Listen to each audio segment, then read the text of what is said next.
Hi, it's me Tina Amir and welcome to my channel. Now we're gonna continue our part 3. And about part 3, we're gonna still have our prefix lesson, Kata Imbuhan me+T. T is the first alphabet of a root word and this T will become N. So me plus T and then later you have men. Okay, we start with the first example here. Me plus tarik become menarik. If you go to the shop, you have two words at the door. You have push and pull, right? So this is that tarik.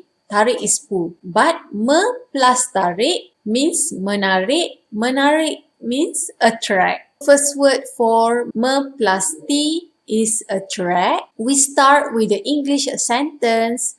Lulu swaying her hips when walking to attract attention. For formal Malay sentence, same formal and informal pronunciation.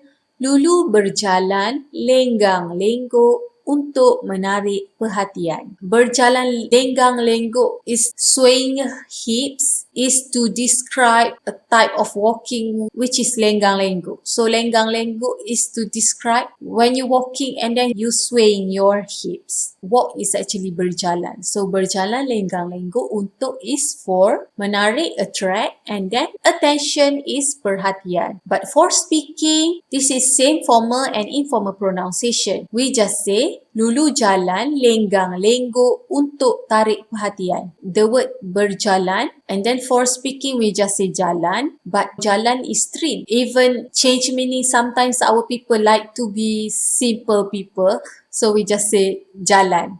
So Lulu jalan lenggang-lenggok untuk tarik perhatian. Okay, that's about attract the attention. Another usage of attract, this is English sentence. Malaysia has many interesting places to visit. Formal and informal pronunciation for formal Malay sentence. Malaysia mempunyai banyak tempat menarik yang boleh dikunjungi. Mempunyai has banyak, many, tempat place. Menarik in this case mean attractive. It can also means interesting. Yang that boleh can dikunjungi is be visited, something like that. But it's okay. Anyway, in English, Malaysia has many interesting places to visit. That's about formal Malay sentence.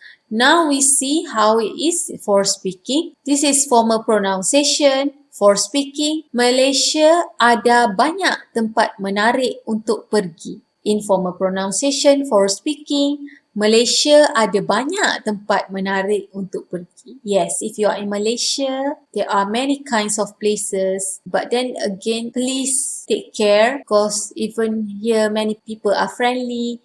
But I don't want to doubt there are also criminals who take advantage of tourists who are so innocent. So be careful of your belongings, be careful of your money, your passport and stuff. But anyway, if you are not in Malaysia yet, don't hesitate to come because you will never regret. Anyway, we move on to the number 2 for me plus T. So me plus tikam. Tikam is step. So me plus tikam become menikam. We go on to the English sentence. Malay warriors stab the enemy to death using keris. So for those of you who don't know, this is really something cultural from here, and I cannot claim like, oh, it's totally from Malaysia. No, because Indonesian also has their own keris. I think other parts of Asia have also their own keris, but maybe they call it with different name. So for those of you who don't know what is keris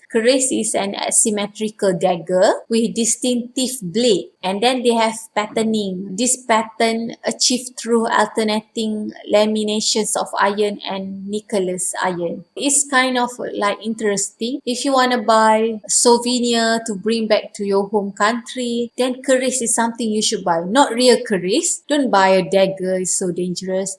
I mean, for keychain or for decoration, you know, those small stuff, then you can buy keris. At least you have something symbol from here. Anyway, we move on to the formal pronunciation of formal Malay sentence. Pahlawan Melayu menikam musuh hingga mati dengan menggunakan keris. Informal pronunciation for formal Malay sentence, pahlawan Melayu menikam musuh hingga mati dengan menggunakan keris. So pahlawan is warrior, menikam stab, musuh is enemy, hingga is until, mati is die, dengan is with, menggunakan using from the word guna which is use, keris. As you can see here, you cannot directly translate, from English to Malay or Malay to English. There are certain things you have to change a bit. Like for Malay parts, you have to add hingga or hingga. But for English sentence, when you mention to death, then it's understandable that you stab the enemy until that person die. For Malay, then you use hingga mati or hingga mati.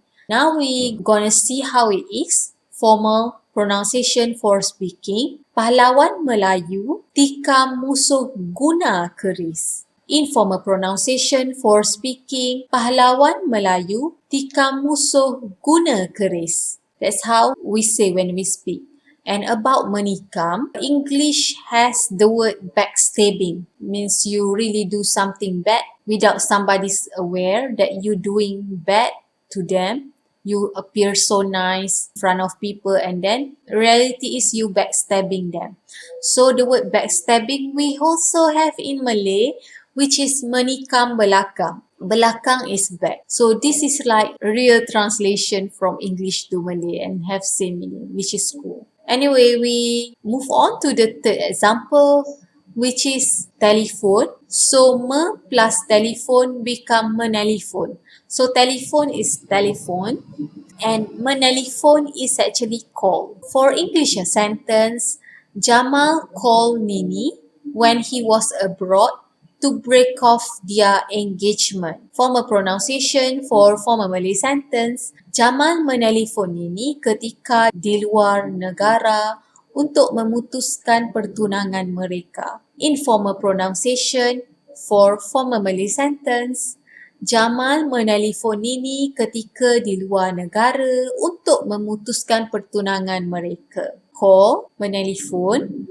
ketika, when also can mean bila or apabila, but that's not something to discuss now. But for this one, ketika is more suitable, like you are really at that time and you doing that. Luar negara, like luar is out, negara is country, like out of country is abroad. Untuk for, memutuskan from the word putus, which is cut. When you say break off engagement, engagement is pertunangan, tunang is fiancé, bertunang engage. So memutuskan pertunangan can either break off engagement or call of engagement. But for this sentence, I don't want to use call of engagement because I already said Jamal just call Nini to inform that. Let's see formal pronunciation for speaking. Jamal telefon Nini semasa kat luar negara untuk putus tunang. Informal pronunciation for speaking. Jamal telefon Nini semasa kat luar negara untuk putus tunang. Telephone, as you can see, is a telephone, is an object, right?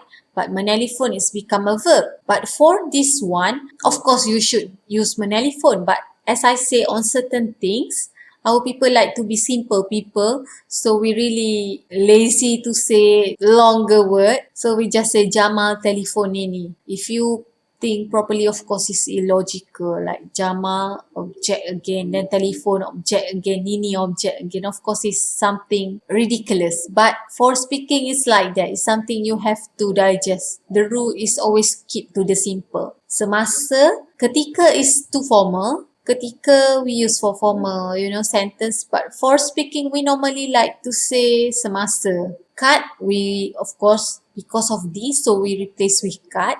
And then untuk putus tunang, nothing like memutuskan pertunangan. That's too long. So for speaking, we just say untuk putus tunang. But of course, it's something very bad. If you want to break off engagement, if you wanted to call off engagement, especially when you are a guy, it's about a girl, and then especially if you meet somebody else, then I think even it's very not nice, impolite, but better for you to inform properly face to face than to call. Call is like you really throwing stone and then you hide it. Well, anyway, we're not gonna elaborate much about it. Thank you for watching me for this video. See you again in another video. Thank you very much. Bye.